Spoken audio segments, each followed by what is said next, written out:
السلام علیکم ورحمۃ اللہ وبرکاتہ۔ اللہ تعالیٰ آپ لوگوں کو اپنے حفظ و امان میں رکھے۔ آج میں ایک ایسے موضوع کے تحت گفتگو کرنے والا ہوں جو بہت ہی زیادہ اہم ہے۔ وہ ٹاپک ہے چاپلوسی، تملق، فلیٹری، ایک اخلاقی ناصور۔ امید کے بغور سماعت فرمائیں گے اور کچھ کمی اور کوتاہی ہو تو اس میں مشورہ سے نوازیں گے، اور بات اگر مناسب و اچھی ہو تو چینل کو سبسکرائب کریں گے، لائک کریں گے، شیئر کریں گے اور بیل آئیکن کو لازماً پریس کریں گے۔ سامنے کرام، چاپلوسی، تملق، فلیٹرنگ، یہ سب ملتے جلتے الفاظ ہیں جس کے معنی ہیں خوش آمدی کرنا، جی حضوری کرنا اور بیجا تعریف کرنا، مکھن لگانا، مسکا لگانا، اس طرح کے ورڈز جو ہے اس میں استعمال کرتے ہیں۔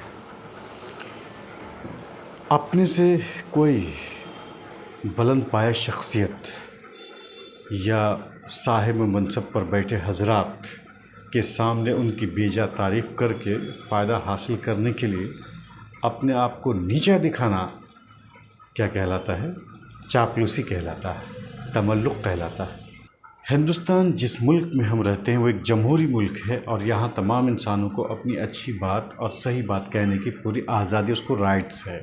مگر کچھ سالوں سے آپ نے دیکھا ہوگا، سنا ہوگا کہ یہاں کی جو میڈیا کے لوگ ہیں، سب نہیں، زیادہ تر لیکن میڈیا حضرات ہیں، چاہے وہ ڈیجیٹل پیپرز ہوں، چاہے الیکٹرانک ہوں، چاہے جو بھی ہو اقسام ہوں ان کی، سب کے سب حکومت کی بیجا تعریف کرتے ہوئے ان کی کمیوں اور کوتاہیوں پر اس قدر پردہ ڈالے رکھا ہے کہ لوگوں کو حقیقت کیا ہے، سچائی کیا ہے اور غلط کیا ہے وہ تمیز کرنا بھی بھول گئے ہیں۔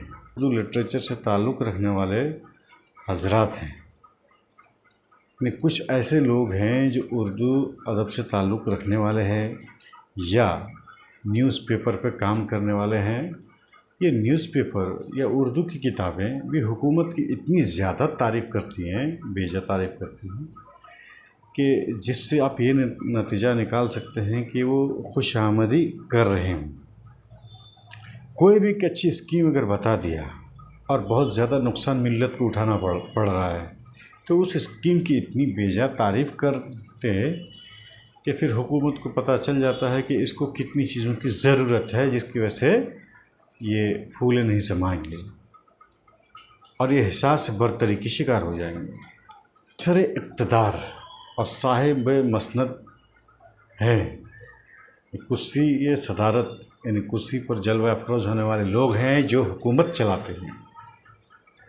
ان کا مسئلہ کیا ہے کہ ان کو ایسی ٹیم کی، ایسے گروپ کی ضرورت ہوتی ہے جو ان کی کمی اور کوتاہی پر اور ان کے غلط کرتوتوں پر کیا ڈال سکے؟ پردہ ڈال سکے۔ اور یہ جو میڈیا حضرات، یہ جو میڈیا والے ہیں وہ ایسا ہی کیا کرتے ہیں۔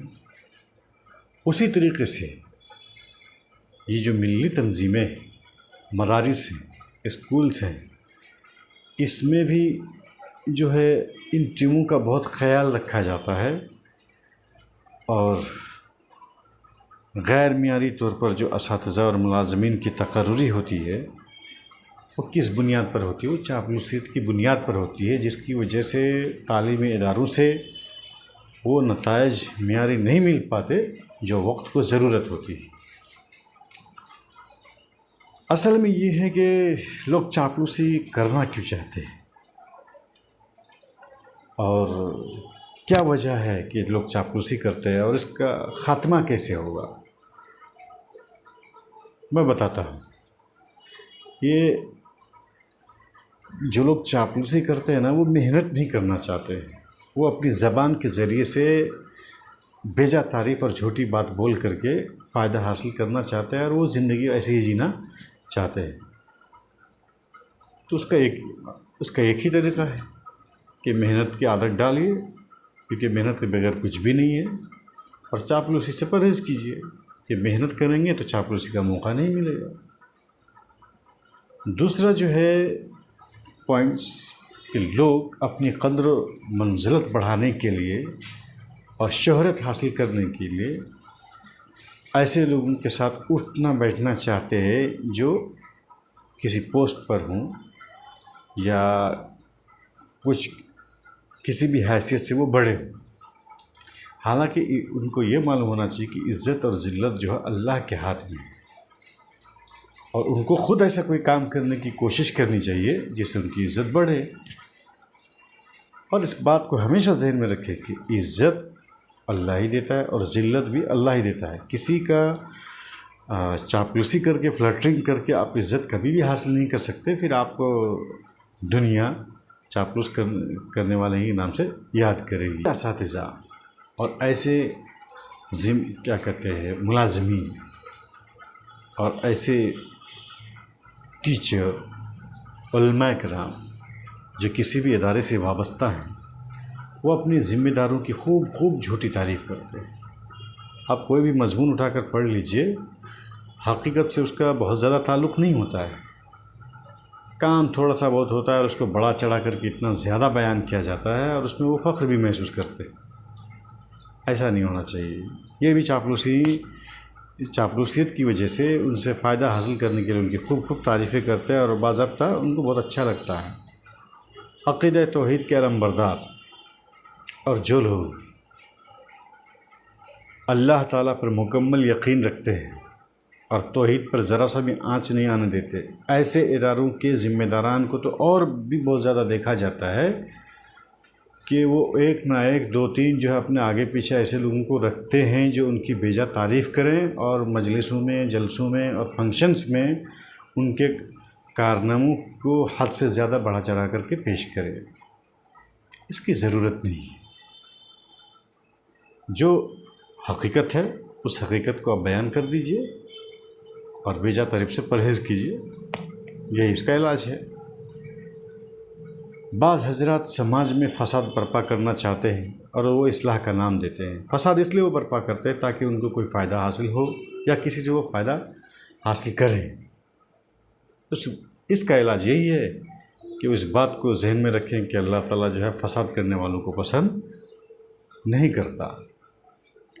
وہ جو ذمہ داری قرآن حدیث کے حساب سے دی گئی ہے اس کے حساب سے اپنا کام کریں، یا وہ ذمہ داری جو ضرور محسوس کرتے ہیں اسی کو صرف انجام دیں، فساد برپا نہ کریں۔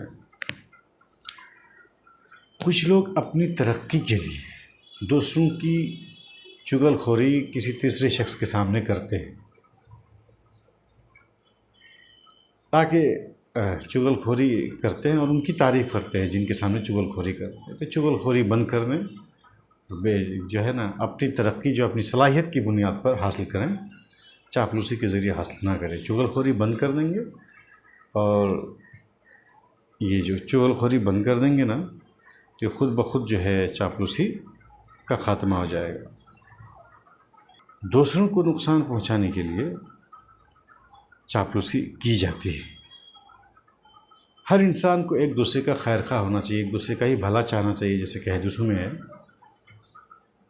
اس لیے دوسروں کا ہی خیر خواہ آپ دوسروں کا ہی بھلا چاہیے، دشمنی مت پیدا کیجیے اور دوسروں کو نقصان پہنچانے کی نیت کبھی مت کیجیے، اور ناممکن ہے کہ آپ دوسروں کو نقصان پہنچانے کا ارادہ رکھتے ہوں گے، اللہ تعالیٰ کسی نہ کسی ذریعے سے آپ ہی کو نقصان پہنچا دے گا۔ تو نہ نقصان پہنچانے کی کوشش کریں گے اور نہ کسی کے تعلق سے دل میں کچھ غلط چیزیں رکھیں گے اور نہ آپ چاپلوسی کریں گے۔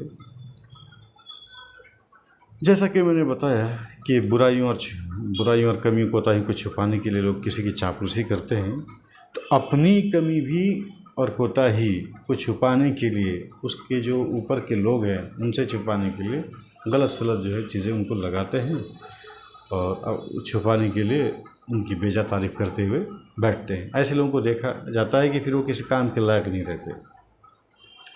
ارے ہم نے تو بہت سارے ایسے علماء کرام کو دیکھا ہے جو اپنے ذمہ داران کے کپڑے، ان کے مسواک، ان کے جوتے، ان کے عینک، ان کے سر کی ٹوپیاں کے تعلق سے اتنا بڑا چڑھا کر کے پیش کرتے ہیں جیسے وہی مین چیز ہے۔ طالب علم جو ہے کسی بھی ادارے میں سے وابستہ ہوتے ہیں، ٹیچر اگر کسی بھی ادارے سے ان کا تعلق ہے تو اس بنا پر ہے کہ وہ پڑھاتے ہیں، طالب علم اس وجہ سے ہے کہ وہ وہاں پڑھتے علم حاصل کرتے ہیں، بس اسی حد تک تعلق ہونا چاہیے، اور جو خدمت کا موقع ملتا ہے وہ خدمات آپ انجام دے دیجیے، لیکن بڑھا چڑھا کر کے کوئی بات بھی بولنے کی ضرورت نہیں۔ بعض وقت صاحب مسند پر بیٹھے حضرات کی جو صحبت ہے وہ بھی چاپلوسی کی عادت ڈلوا دیتی ہے. بیٹھے بیٹھے کسی نہ کسی کے بارے میں جو ہے برائی کرتے ہوئے نظر آئیں گے، تملق کرتے ہوئے نظر آئیں گے. اس وجہ سے جو ہے ایک دم جو ضروری ہے لوازمات میں سے ہے کہ ان سے ملاقات کی جائے اور کام کو انجام دیا جائے. تو بقدر ضرورت ہی ان سے ملیں، اور ملاقات جو ہے کم ہی ہو تو وہ بہتر ہے. اصل کام ہے، اس کو صحیح کیوں نہیں کہا جاتا؟ کیونکہ عام طور پر کذب بیانی سے کام لیا جاتا ہے، اور کذب بیانی جو ہے اسلام میں منع ہے. جھوٹ کو تمام برائی کا جڑ کہا گیا ہے. دوسری چیز ہے مبالغہ آرائی ہے جو اسلام میں منع ہے. لا تغلو فی دینکم کر کے حدیث بہت لوگ خطبہ جمعہ میں پیش کرتے ہیں اور ایک دوسرے کو کہتے ہوئے نظر آتے ہیں، لیکن اس پر عمل کیوں نہیں کر پاتے کہ ذمہ داران کی بھی جو ہے حیثیت اور اس کی منصب، اس کی خدمات کو بڑا چڑھا کر کے نہ پیش کریں، جو حقیقت ہے اس کو بیان کریں، کوئی مذاکرہ نہیں ہے. اور یہ ایک ایسا مذموم فعل ہے کہ جو انسان کو، جو اوپر والے صاحب مسند پر بیٹھے ہیں، اس کو ناکارہ بنا دیتا ہے. وہ سوچتا ہے کہ میرے اندر کمیاں بہت کم ہیں، اور جو ڈیولپمنٹ کا جو طریقہ ہے وہ اپنانے کی کوشش نہیں کرتے. اکرم صلی اللہ علیہ وسلم نے فرمایا کہ کسی کی جو ہے بیجا تعریف مبالغہ آرائی نہ کیا کرو، کیونکہ مبالغہ آرائی کی وجہ سے بنی اسرائیل جو ہے ہلاک ہوئے تھے، اور مبالغہ آرائی کی وجہ سے ہی جو ہے آج آپ دیکھ رہے ہیں کہیں پل گر رہے ہیں، تال کے چھت گر رہا ہے کہ اسٹیشن میں کچھ نہ کچھ. حالانکہ میڈیا والوں نے اتنی مبالغہ آرائی سے جو چیزیں بیان کی تھی اس کا بھرم تو آج کھل گیا ہے. تو اس کا بھرم کبھی نہ کبھی کھل ہی جاتا ہے، اور لوگ پھر آپ کو اس نام سے یاد کرتے ہیں. تو کیا ہے، کذب بیانی سے کام نہ لیں، مبالغہ آرائی سے پرہیز کریں. تعریف سننے والے کو اصل میں خوش آمد کہتے ہیں، اور تعریف کرنے والے کو خوش آمدی کہتے ہیں. رسول اکرم صلی اللہ علیہ وسلم نے فرمایا کہ خوش آمد اور بیجا تعریف اگر کسی کی جائے تو یہ ذبح کرنے کے مترادف ہے، ذبح کرنے کے مترادف ہے. آخری پیغام، نہ بیجا تعریف کریں، نہ مبالغہ آرائی سے کام لیں، نہ جھوٹ اور کذب بیانی سے کام لیں، اور نہ ہی بڑھا چڑھا کر کے کسی بات کو پیش کریں. ہاں البتہ حقیقت کو پیش کرنے میں کبھی بھی پیچھے نہ رہیں. جے ہند، جے بھارت.